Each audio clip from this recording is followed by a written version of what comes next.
Yalvardım Allah'ıma duysun diye beni. Damla damla gözyaşım dökülürken gözümde, çektiğim acıları yaşıyorum yeniden.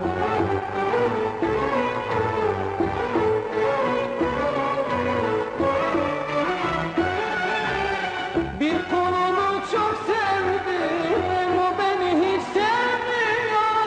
Kalbimi ona verdim, artık geri vermiyor. Bir kolunu çok sevdim, o beni hiç sevmiyor. Kalbimi ona verdim, artık geri vermiyor. Elim kolum bağlanmış, çaresizim Allah'ım. Bu canımı sen verdin, benden almak istiyor. Bu canımı sen verdin, benden almak istiyor.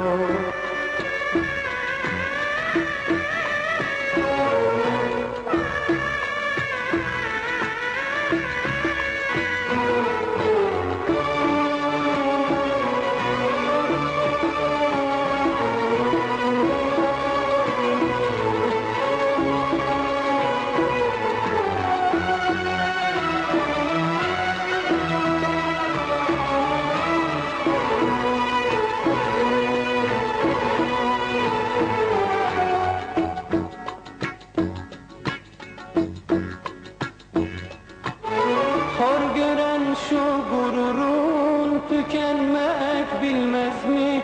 Sevginle yanan kalbi üzdün yetmez mi?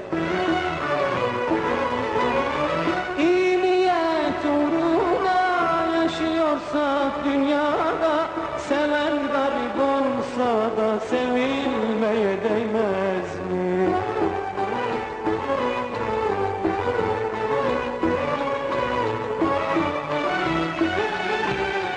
Bir kolunu çok sevdim, o beni hiç sevmiyor. Kalbimi ona verdim, artık geri vermiyor.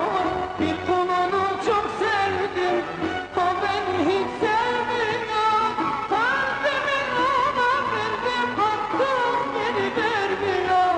Elim kolum bağlanmış, çaresizim Allah'ım. Bu canımı sen verdin, benden almak istiyor.